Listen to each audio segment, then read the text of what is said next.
नमस्ते मित्रों, cricket fans आपका फिर से स्वागत कर रहे हैं आज के क्रिकेट राउंड अप में। आज भी बहुत सारी बातें करनी है। आज भारतीय टेस्ट टीम के लिए एक बहुत बड़ा दिन है, एक बहुत अच्छी बात हुई है। फिर पाकिस्तान की बात करेंगे। वो सर्कल मेरे ख्याल से पूरा घूम के वापस वहीं आ रहा है, वो क्या है उसके बारे में बात करेंगे। फिर आज न्यूजीलैंड और साउथ अफ्रीका के बीच टेस्ट मैच जो हुई वो ख़त्म हो गई और उसमें न्यूजीलैंड ने भी एक रिकॉर्ड बनाया है, उसके बारे में भी बात करेंगे। फिर हम बात करेंगे किसके बारे में, ऋषभ पंत के बारे में। और एक ऐतिहासिक दिन आज फिर से है, उसके बारे में भी बात करेंगे जो अनिल कुंबले से रिलेटेड है। तो एक के बाद एक शुरू करते हैं। सबसे पहले बात करेंगे न्यूजीलैंड और साउथ अफ्रीका के बीच कि मैच में न्यूजीलैंड ने ये मैच 281 रन 281 रन से जीत लिया। तो उनके लिए सबसे बड़ी जीत है न्यूजीलैंड में, तो ये एक रिकॉर्ड हो गया उनके लिए। और उन्होंने दूसरे इनिंग्स में साउथ अफ्रीका की इतनी वीक बॉलिंग के सामने 179 फॉर 4 सिर्फ 43 ओवर्स में बना के डिक्लेयर कर दिया। और फिर उन्हें टारगेट दिया था, वो मतलब पता ही था कि नहीं हो पाएगा, लेकिन साउथ अफ्रीका ने फर्स्ट इनिंग से बेहतर प्रदर्शन किया। और डेविड बेडिंगहम ने जो फर्स्ट इनिंग में बहुत ही ख़राब शॉट खेल के आउट हो गए थे, उन्होंने 87 रन किए। उन्होंने हमारे सामने भी बहुत अच्छा खेला था फर्स्ट मैच में। तो ये एक न्यूज़ थी जो बता दी आपको। अब एक और टेस्ट मैच है हैमिल्टन में या वेलिंगटन में शायद, उसके मतलब ये दो ही मैचों की सीरीज़ है। जैसा हमने कल कहा था कि ऐसी टीम भेजी है तो फिर 2 टेस्ट मैच ही सही रहते हैं। 2 टेस्ट मैच भी इसलिए रखे हैं ताकि आईसीसी रैंकिंग में उनको पॉइंट्स मिल सके, क्योंकि आईसीसी का नियम है कि अगर एक ही टेस्ट मैच खेलोगे, वन ऑफ टेस्ट पहले बहुत होते थे कि भाई अफगानिस्तान आया तो भारत ने उनको सम्मान देने के लिए एक कर दिया। फिर कोई नई टीम आती थी, जब पहली टेस्ट मैच होती थी तो एक रूल होता था कि लॉर्ड्स में ही खेलेंगे इंग्लैंड के सामने, तो वो वन ऑफ टेस्ट ही होता था। फॉर एग्जांपल अगर आयरलैंड आ गया, एक ज़माने में श्रीलंका हो गया, तो ये सब क्रिकेट की पुरानी बातें वो याद आती है। तो अब आईसीसी ने ऐसा कहा कि भाई आप वन ऑफ टेस्ट खेलिए, हमें कोई प्रॉब्लम नहीं है, लेकिन उसके पॉइंट्स जो हैं वो इसमें नहीं गिने जाएंगे। तो फिर अब 2-2 टेस्ट मैच की सीरीज़ हो रही है, लेकिन जिसमें 3 टेस्ट मैच ज़रूरी थे वो नहीं हो पा रहे, जैसे अभी हमने देखा इंडिया साउथ अफ्रीका का इन साउथ अफ्रीका। तो ऐसी बहुत सारी टेक्निकल चीज़ें हैं जो आईसीसी को देखनी है, सारे बोर्ड्स को देखनी है। लेकिन अब हम बात करेंगे जसप्रीत बुमराह की। जसप्रीत बुमराह ने अभी जो इंग्लैंड के सामने जो अपना परफॉर्मेंस दिखाया, 7 विकेट्स फर्स्ट इनिंग में, और उसके बदौलत वो भारत के पहले ऐसे फास्ट बॉलर हो गए हैं जो आईसीसी के टेस्ट बॉलिंग रैंकिंग में नंबर 1 आए। तो उनके लिए ढेर सारी तालियां और बहुत बहुत शुभकामनाएं उनको। तो जो स्पेल था उनका मेरे ख्याल से दूसरे दिन में दोपहर में, और जो उन्होंने इन स्विंगिंग यॉर्कर से ओली पॉप को क्लीन बोल्ड किया था, वो वन ऑफ द बेस्ट करार दिया जा रहा है टेस्ट क्रिकेट के इतिहास में। था अच्छा था, कोई उसमें प्रॉब्लम नहीं है। और जब इंग्लैंड गए थे हम उधर, जॉनी बेयरस्टो को एक यॉर्कर पे आउट किया था, वो बॉल जैसा ही था। बिल्कुल, तो मतलब सही है, लेकिन जब इंग्लैंड और ऑस्ट्रेलिया वालों के सामने कोई बॉलर अच्छा परफॉर्मेंस करता है तो उनकी भी आदत होती है कि उनको सबसे बेस्ट बोल दे, क्योंकि हमारे सामने ऐसा परफॉर्मेंस किया है, ये उनकी पुरानी आदत है। तो ये हुआ है, तो हम जसप्रीत बुमराह को कॉन्ग्रेचुलेशंस देते हैं। और आगे भी इस टेस्ट सीरीज़ में भी अब उनकी बहुत ज़रूरत है, उनके रिवर्स स्विंग काफ़ी काम में आएंगे, तो उनका भरपूर इस्तेमाल करें और हमें बाकी के 3 में से एटलीस्ट 2 टेस्ट मैच जितवा दें ताकि हम ये सीरीज़ जीत जाएं। तो ये थे जसप्रीत बुमराह। और अब बाबर आजम की ओर से एक समाचार आए हैं, उनके बारे में हिमेश बताएंगे, फिर उसके ऊपर हम टिप्पणी करेंगे। पीसीबी के कोई नए चेयरमैन आए हैं, मैं नाम भूल गया, शायद मोहसिन नाम है, मोहसिन नकवी शायद, नकवी। हाँ, तो उन्होंने बोला है कि वो कंसिडर कर रहे हैं कि बाबर आजम को वापस कैप्टन बना दिया जाए। अभी वो कौन से फॉर्मेट में वो भी पता नहीं है, क्योंकि वो ये साल पाकिस्तान कोई ओडीआई खेलने ही नहीं वाला है, सीधी नेक्स्ट ईयर है उनकी। तो शायद क्या पता कि वापस सारे फॉर्मेट्स में ही बना दे उनको कैप्टन। और ऐसा भी क्या कहा जा रहा है कि आर्टिकल में ऐसा लिखा था कि शाहीन और शान ने तो उनको मतलब वैसे कि खराब परफॉर्मेंस था उनका, तो उसके बाद अभी ये वापस रेन में आए हैं तो ये सोच रहे हैं कि वो बाबर को वापस कैप्टन बनाए। तो अभी पता नहीं, जब जक्का अशरफ थे तो उनका ये डिसीजन हो सकता है कि उन्होंने बाबर को बोला कि आप स्टेप आउट कर दीजिए, क्योंकि उसके वर्ल्ड कप के बाद ही सीधा उन्होंने बोला कि मैं कैप्टन नहीं हूँ अभी। उसके बाद अभी ये नए पीसीबी चेयरमैन वापस आए हैं, तो ये सेकंड रमीज भाई लग रहे हैं जो बाबर को ही कैप्टन चाहते हैं। इसमें दो बातें हो सकती हैं।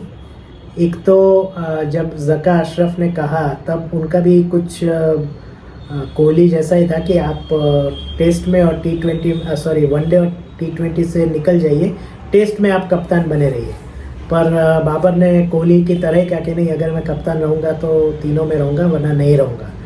तो ये शायद हो सकता है। दूसरा, जो पाकिस्तान क्रिकेट जिस तरीके से चल रहा है पिछले 5, 7, 10 सालों से, कुछ ऐसा आपको नहीं लगता कि कुछ अंदर डील हो गई हो कि चलो मुझे तो अभी कर लेने दो कप्तानी? क्योंकि ऑस्ट्रेलिया और न्यूजीलैंड में खेलना और जीतना हर टीम के लिए बस की बात नहीं होती, और जो एक्सपेक्टेड था, हालांकि मैं अभी भी अपने स्टैंड पे कायम हूँ कि पाकिस्तान ने टेस्ट में लास्ट 2 टेस्ट में दूसरे और तीसरे में काफ़ी अच्छा परफॉर्मेंस किया था। अप टू द मार्क नहीं था, पर ऐसा परफॉर्मेंस था जिसने ऑस्ट्रेलिया को 1 या 1.5 सेशन के लिए थोड़ा डर तो उनमें पैदा कर दिया था। और जो नहीं हुआ वो वेस्ट इंडीज़ ने करके दिखाया कि ये ऑस्ट्रेलियन टीम बीटेबल है। आप अगर पकड़ के रखोगे तो आप जीतोगे। और लास्ट टेस्ट में तो ऐसा हो ही गया था, कुछ 80 रन से हारे थे, but that match was closure then what score board is suggesting.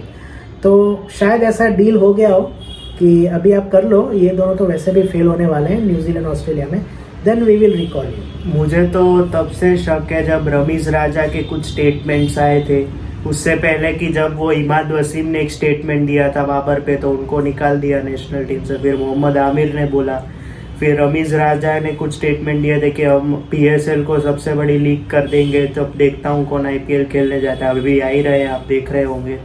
उसके बाद उन्होंने फ्लैट पिचेस बनाई जिसपे बाबर ने अच्छे खासे 100 रन बनाए। उसके हमने एक डॉक्यूमेंट्री देखी थी शायद, वो रमीज राजा की पिचेस क्यों ऐसे बना रहे थे, वो मैं भूल गया। उसके बाद जक्का अशरफ आए तो वापस वही रिजवान और बाबर की जोड़ी वापस ऊपर आ गई। पहले नीचे खेलते थे, फिर वापस ऊपर आए। फिर उसके बाद जब ये निकले और अभी वापस वही जो पुराने रुझान आने शुरू हो गए जो पहले थे, तो ये डाउटेबल ही है, पॉलिटिक्स ही है। हमारे से भी ज़्यादा खराब पॉलिटिक्स है, मैं तो ये बोलना चाहूँगा। मतलब हमारे यहाँ पॉलिटिक्स है, उनका लेवल यहाँ पे है, उनके यहाँ जो पॉलिटिक्स है उनका लेवल यहाँ। उनके 2 बॉलर थे, मेरे को याद है, एक कौन मैं भूल गया, एक ईसानुल्लाह करके था। एहसानुल्लाह PSL में अच्छा किया, 2 मैच खिलाए और अभी वो किधर है किसी को नहीं पता है। फिर एक और दूसरा बॉलर था, मैं भूल गया उसका नाम, वो एक स्पिनर था, कादिर, उस्मान कादिर, उसको ले जाते थे पहले, एशिया कप तक ले गए, फिर उसको भूल गए। तो ये उधर तो इधर से भी खराब हो रहा है। मतलब नसीम शाह अभी वापस आ रहे हैं, मैंने सुना कि अभी वो प्रैक्टिस शुरू कर रहे हैं, तो देखते हैं क्या इंडिया को कोई चांस नहीं, वर्ल्ड क्लास बॉलर आ गए, हम तो हार जाएंगे। वैसे भी हमारे हार्दिक कैप्टन, अभी क्या बोले, शाहीन और बाबर के सामने हार्दिक क्या है? नहीं, 2020 में तो रोहित शर्मा ही रहेंगे वर्ल्ड कप में। तो भी बाबर के सामने नहीं, वर्ल्ड क्लास बॉलिंग है ना उनकी। नहीं, वही तो बोल रहा हूं। शाहीन है, अब नसीम भी आ जाएंगे, फिर हैरिस रऊफ भी है। तो वो मतलब अब वर्ल्ड क्लास बॉलिंग के सामने तो हमारे घुटने टेक देंगे। हमारे पास तो क्या है, बुमराह, शमी, सिराज। तुम्हारे पास देखो तो भी बुमराह और शमी क्या करेंगे? ये नंबर 1 वैसे ही तुक्के से आया है, मैं तो बोल रहा हूँ। अब ऋषभ पंत की बात करते हैं। तो ऐसा सुना गया है कि रिकी पॉन्टिंग ने ऐसा कहा है कि ऋषभ पंत खेलेंगे IPL, लेकिन एक खिलाड़ी की तरह, और डेविड वार्नर टीम के कप्तान बने रहेंगे और अक्षर पटेल वाइस कैप्टन। हाँ, और हमने पिछले किसी एपिसोड में ये भी बताया था कि ऋषभ पंत जो हैं वो इम्पैक्ट प्लेयर के रूप में ही खेलेंगे, ताकि उनको सिर्फ बैटिंग करना पड़े, वो फील्डिंग विकेट कीपिंग ना करें और कप्तानी का भार उनके ऊपर ना हो। तो अब देखते हैं अब ये जो इम्पैक्ट प्लेयर का रोल है वो कैसे उनको मदद करता है दिल्ली कैपिटल्स को। तो मुझे देखने लगता है वाली अगर बात वो 4 कोई फिक्स्ड ओवरसीज है उनके, तो मुझे लगता है कि ट्रिस्टन स्टब्स को उनको लेना चाहिए 11 में। बहुत अच्छे प्लेयर तो है ही वो, और विकेट कीपिंग ऑप्शन भी हो जाएगा अगर कुमार कुशाग्र जो मतलब इनएक्सपीरियंस बोल सकते हैं उनकी जगह पर खिलाना। उनको तो बहुत पैसा देकर खरीदा है। तो भी उतना पैसा तो क्रिस्टन आप स्टब तो आई थिंक बेस प्राइस पे ही गए थे। उतना पैसा तो आपकी टीम ने भी मानव सुथार और सबको खरीदा है, पर वो ठीक है, किस किस को खिलाएंगे वो भी देखना पड़ेगा। विकेट कीपर एक ऐसी पोजीशन है जहाँ पे आपको ऐसा ही प्लेयर चाहिए। मतलब आप डिनाई नहीं कर सकते कि इतने में खरीदा तो इसको नहीं खिलाएंगे, क्रिस्टन स्टब्स को ले उनको शायद सिर्फ बैटिंग के लिए खिलाए, हु नोस। तो ये है। तो अब हम जाते हैं इतिहास में, और मेरे लिए बहुत ही यादगार दिन था ये। 7 फरवरी 1999 में 7 फरवरी। इससे पहले हमने एक वीडियो किया था जिसका मैं लिंक नीचे हम लोग दे रहे हैं, जब सचिन तेंदुलकर आउट हो गए थे और हम चेन्नई टेस्ट हार गए थे। स्टैंडिंग ओवेशन उस टेस्ट और दिल्ली टेस्ट के बीच का जो समय था 4 या 5 दिन का, वो इंडियन फैंस के लिए काफ़ी ख़राब गुजरा था। क्योंकि जैसे मैंने कहा कि उस टेस्ट में, मैंने कहा था उस वीडियो में कि तेंदुलकर और मोंगिया लगभग लेकर गए थे मैच को, लेकिन पहले मोंगिया आउट हो गए और फिर तेंदुलकर आउट हो गए और इंडिया हार गया। तो इतना दुख हुआ था कि पाकिस्तान को हम क्यों नहीं हरा पाए जबकि हम जीत सकते थे। और टेस्ट में ऐसे बहुत सारे ओकेजन्स आए कि हम 2 या 3 बार ऐसे मौके थे कि हम टेस्ट जीत सकते थे, लेकिन हम नहीं जीत पाए। तो वो जो दिन थे उसमें अब ऐसा हो गया कि नहीं, अब इंडिया को तो जीतना ही। अब मे बी BCCI से कॉल गया हो दिल्ली में, फिरोज शाह कोटला में, तो पिच टर्निंग बनाई। वैसे पाकिस्तान का भी उस समय में ऐसा कहा जाता था, अब तो मैं कंफर्म कहता हूँ, और उस समय में कहा जाता था कि Pakistan can play spin.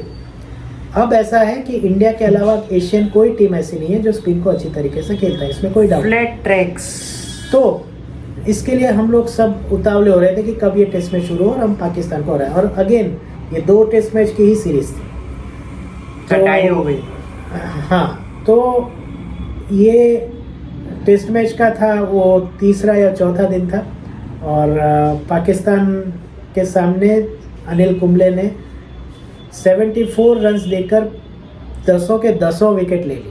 Gym लेकर के बाद दूसरे, जी, इंग्लैंड के जिम लेकर के बाद वो दूसरे ऐसे बॉलर बने। और तीसरे कौन बने? एजाज पटेल। वो मैंने लाइव देखी है सारी विकेट्स। तो ये मैंने लाइव नहीं देखी। दूसरी या तीसरी विकेट मुझे पुणे जाना था उस दिन, मेरी ऑफिस से ट्रेनिंग थी, तो मैं पुणे जा रहा था। लेकिन अब मेरा स्वभाव ऐसा है, एमिश को पता है, कि अगर आपको 6 बजे की बस है ना, तो मैं 4:30-5 बजे जाके पहुंच जाता हूँ।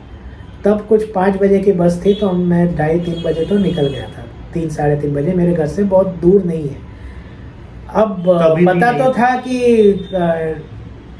मैं निकला तब 3 या 4 विकेट कुंबले ले चुके थे। फिर जो ट्रैवल्स की जो ऑफिस थी ना, उसमें से आवाज़ आ रही थी, ओह आउट, ये वो। तो फिर जिज्ञासा हुई कि क्या हो रहा है, चलो मैच देखते हैं। तब तो कोई मोबाइल वगैरह था नहीं, तो मैं पहुंच गया उधर। और तब अब मैंने बाकी के जो 3 या 4 विकेट थे वो मैंने टीवी पे देखे, और ऐतिहासिक क्षण जो था वो मैंने उसको लाइव थोड़ा सा लाइव देखा। और एक सेटिस्फेक्शन हुआ कि चलो वो मैच जो हार गए थे उसका बदला हमने ले लिया। अभी अभी मैं देख रहा था अनिल कुंबले और वसीम अकरम का एक वीडियो, उसमें भी बात कही गई थी और देखी भी गई थी। फिर बाद में हाईलाइट में हमने देखा, 2 बातें कही। वकार यूनिस हर एक बॉल को, लास्ट विकेट था तो श्रीनाथ की जब ओवर आई तो हर बॉल को वो मारने में लगे थे, पर श्रीनाथ थे वो वाइड डाल रहे थे, लेग स्टंप में, ऑफ स्टंप में। क्यों? क्योंकि वो अनिल कुंबले को 10 विकेट दिलाना चाहते थे, फिर भी वो हट के ऐसे मारना चाहते थे। तो फिर एक बॉल बाकी था, वसीम अकरम ने कहा, तो फिर गए पिच के बीच में कि भाई तू क्यों मार रहा है, भाई इसको ना अगर मैं आउट हो गया तो 10 विकेट मिलेंगे अनिल कुंबले को, इसलिए मैं श्रीनाथ को ऐसे मार रहा हूँ ताकि कैच हो जाए और मैं आउट हो जाऊँ और इसको 10 विकेट ना मिले। तो वसीम अकरम ने कहा कि मैंने उसको कहा कि आई प्रॉमिस यू कि मैं कुंबले के सामने आउट नहीं होऊंगा। फिर एक बॉल गया और फिर वसीम अकरम की बैटिंग आई, सामने अनिल कुंबले, और फर्स्ट बॉल पे इनसाइड एज और फिर कैच कर लिया। मेरे ख्याल से दादा थे या राहुल द्रविड़ थे, मुझे अभी याद नहीं है, और कुंबले को 10 विकेट मिल गई। एक और बात जो मेरे ध्यान में हाइलाइट्स में या फिर मैंने कहीं पे देखा पढ़ा जब 8 विकेट शायद लिए थे तब एक कैच गया था, हाई बहुत हाई, और सदागोपाल रमेश स्क्वायर लेग बाउंड्री से दौड़ते दौड़ते आए कैच करने, वो कर सकते थे, लेकिन बाकी सारों ने अरे ड्रॉप करो ड्रॉप करो मतलब ऐसा कभी देखा है आपने जब विकेट आ रहा और बोले नहीं नहीं ड्रॉप करो ये क्यों? क्योंकि सब चाह रहे थे कि अनिल कुंबले को 10 विकेट मिले। और जैसे वसीम अकरम ने कहा, बाकी सामने जब श्रीनाथ की ओर आते थे तो वो वाइड ही डालते थे। आप जानते हैं टेस्ट में वो वनडे वाला वाइड नहीं होता, तो बैट्समैन खेल भी नहीं सकता और वाइड भी नहीं मिलता था। तो ऐसे सेफ करके वो खेल रहे थे और फिर देखिए अब भारत ने वो मैच जीत लिया। तो ये थी इतिहास की बात। अब कल फिर किसी न्यूज़ के साथ मिलेंगे और किसी का जन्मदिन रहेगा या वैसे आईपीएल का शेड्यूल का एक न्यूज़ आया कि 20 से 25 के बीच में आ रहा है। हम बाद में रिकॉर्ड करेंगे, हम कुछ कामों की वजह से नहीं, शायद हम उस टाइम हम नहीं रहेंगे। अगर 20, 21 या 22 में आ जाता है तो कोई प्रॉब्लम नहीं, तो फिर हम उसके बारे में भी डिस्कस करेंगे। मेन मैचेस और इंडिया जिम्बाब्वे की टूर भी अनाउंस हुई है आफ्टर T20 वर्ल्ड कप। तो 5 मैचेस सारे हरारे में खेलने वाले हैं इंडिया वाले। इसमें से 2 मैच ऐसे हैं वो 1-2 दिन में 2 ही हैं, मतलब एक के बाद एक। मतलब उनको भी जमाना हो गया जब ऐसा होता था, जब ट्रायंगुलर सीरीज होती थी, जब होम साइड होती थी ना, उसको कभी 2 दिन एक साथ नहीं खेलना था। लेकिन जो सामने वाली 2 टीम थी उनको 2 बार ऐसा आता था कि उनको 2 दिन में 2 मैच, वो भी 50 ओवर के खेलने पड़ते थे, वो भी इंडिया ऑस्ट्रेलिया की गर्मी में। पर अब वो दिन चले गए, लेकिन ये जो शेड्यूल है उसने मुझे उन दिनों की याद दिला दी। चलिए ठीक है, तो कल फिर से मिलते हैं। आप हमारा इस चैनल को सब्सक्राइब कर दीजिए और लाइक ज़रूर कीजिए। क्रिकेट फैंस के साथ भी उनको शेयर कीजिए। बहुत जल्दी से हम कुछ इम्पोर्टेंट बातों के लिए रील्स भी लाएंगे, तो अगर आप सब्सक्राइब करेंगे तो आपको रील्स भी अच्छे मिलने लगे। कुछ ख़ास बातें क्रिकेट की या कुछ गॉसिप वगैरह उसकी हम रील डालने वाले हैं बहुत जल्द। तो प्लीज़ आप सब्सक्राइब करिए और फिर कल मिलते हैं। तब तक के लिए हम दोनों को आज्ञा दीजिए और शुभ रात्रि आपको और बाय बाय।